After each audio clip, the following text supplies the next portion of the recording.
नमस्कार जी।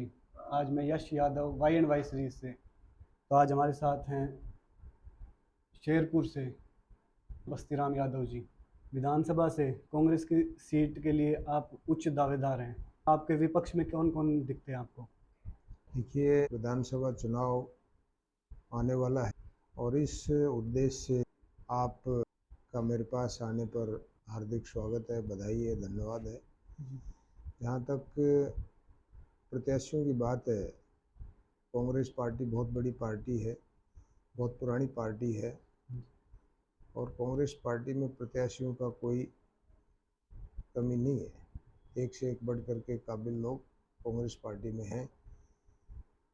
आप सब जानते हो कि इस इलाके में कौन कौन लोग एस्पिरेंट हैं। जी जी जी।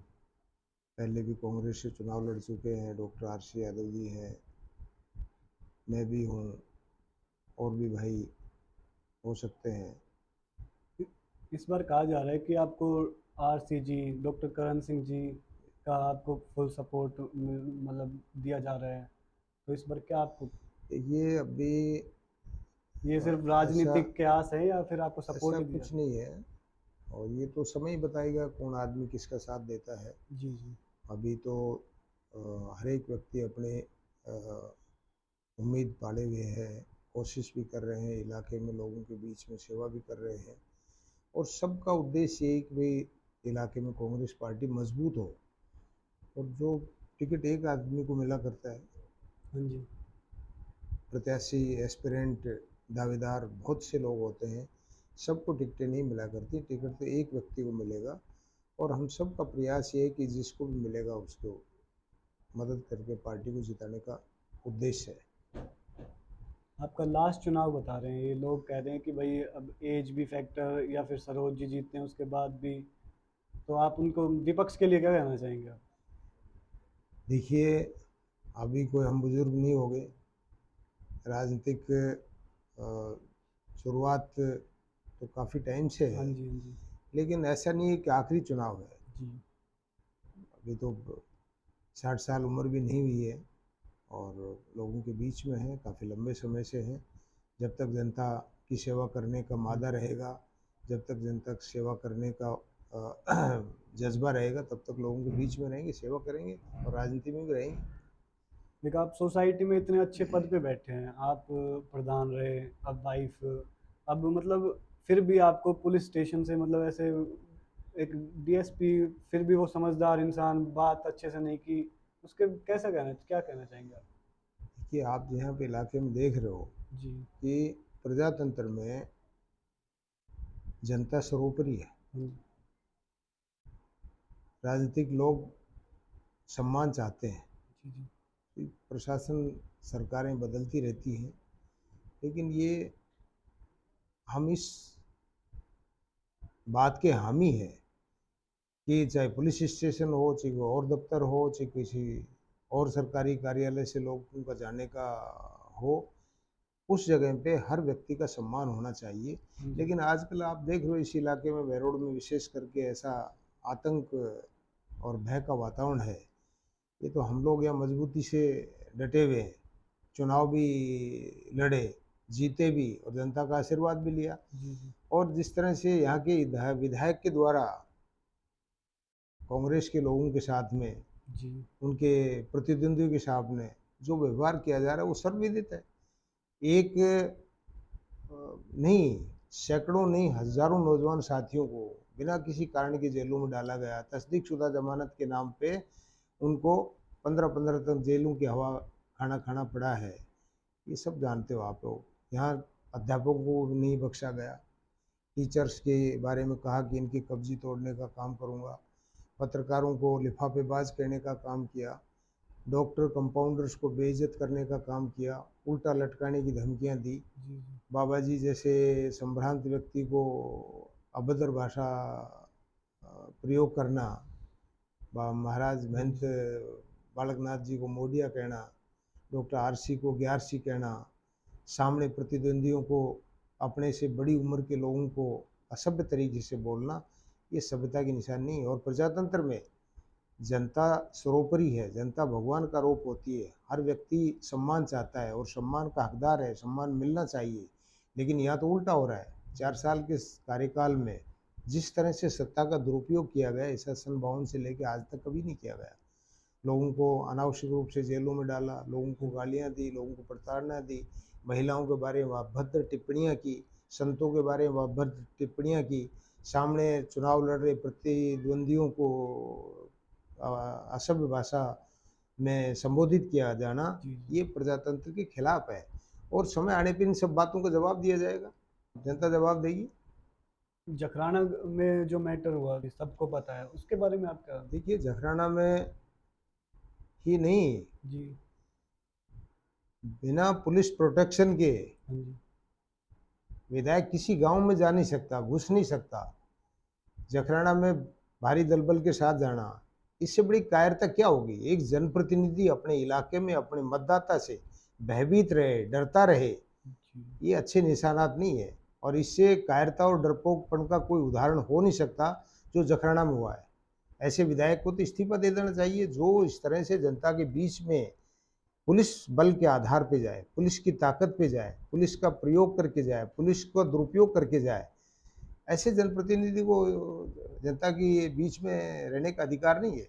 उसको अगर कहीं थोड़ी बहुत नसीहत, दिमाग नाम की चीज़ है, कोई भले आदमी को कोई शर्म नाम की चीज़ है, तो उसको इस्तीफा दे देना चाहिए और समझना चाहिए इस इलाके की नब्ज़ को कि आज ये स्थिति हो रही है कि आप बिना पुलिस प्रोटेक्शन के, बिना पुलिस की संरक्षण के आप गांव में जा नहीं सकते।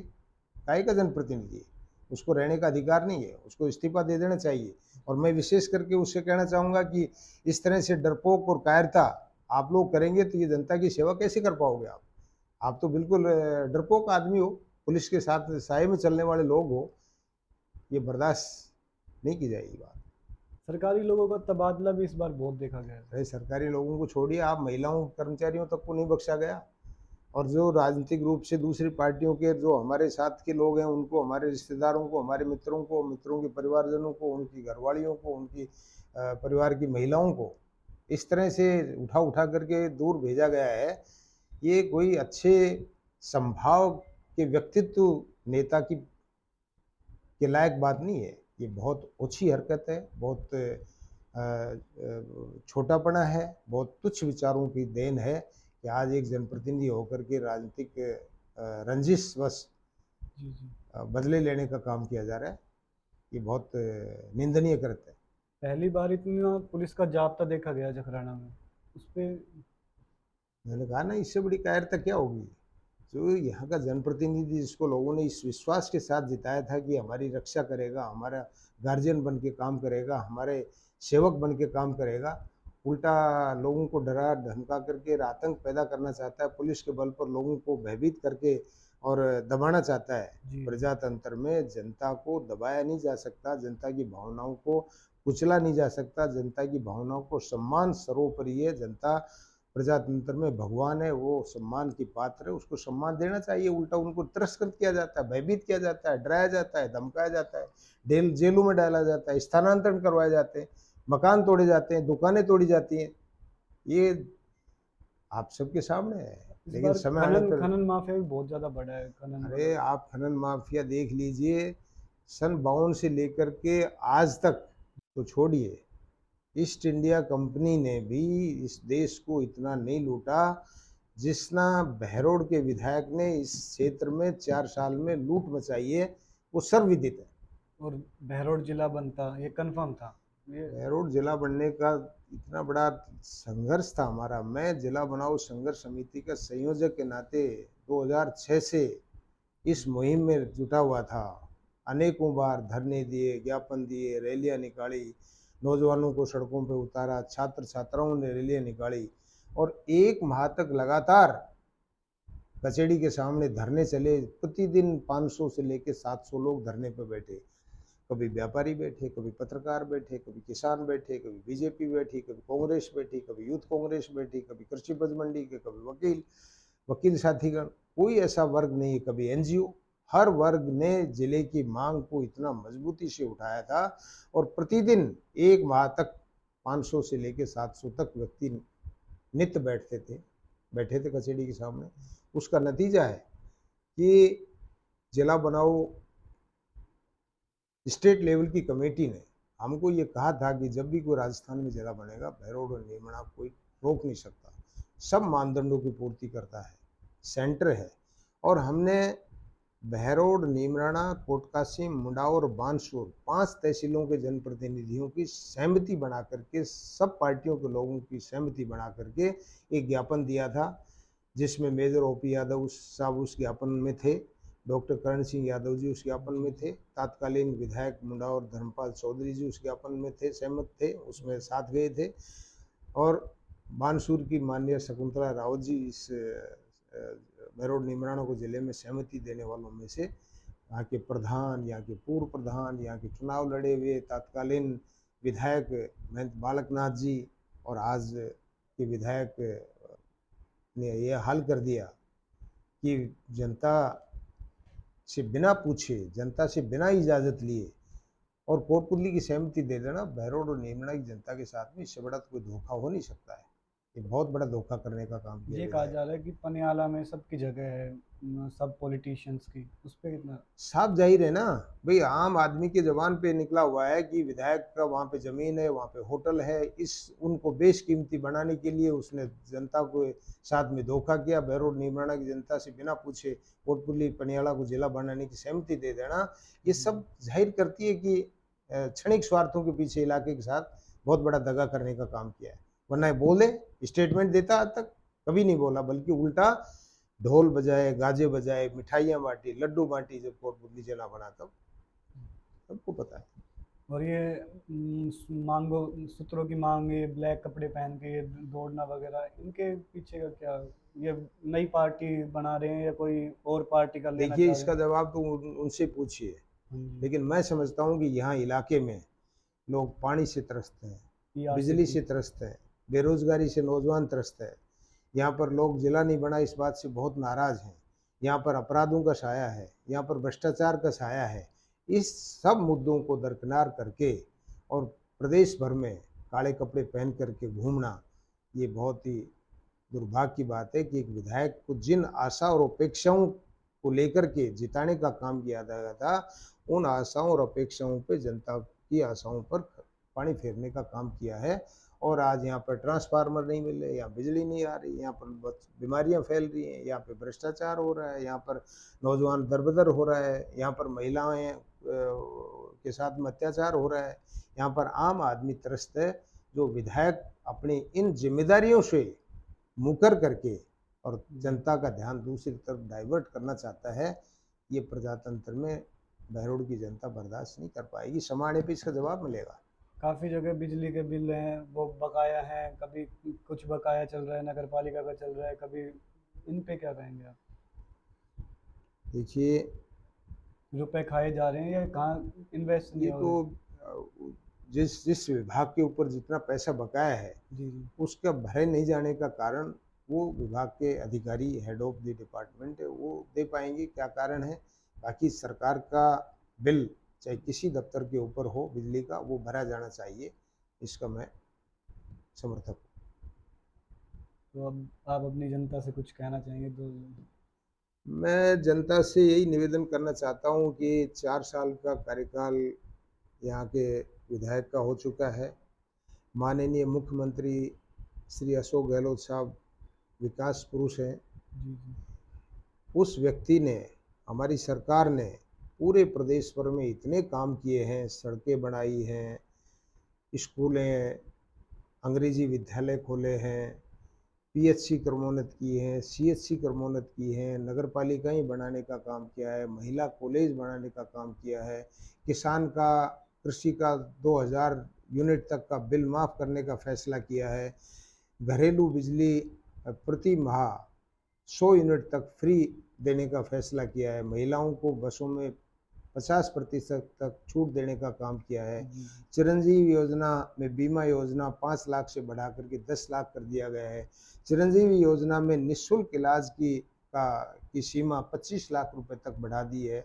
और यहाँ पर मैं समझता हूँ कि महिलाओं के लिए उज्ज्वला योजना में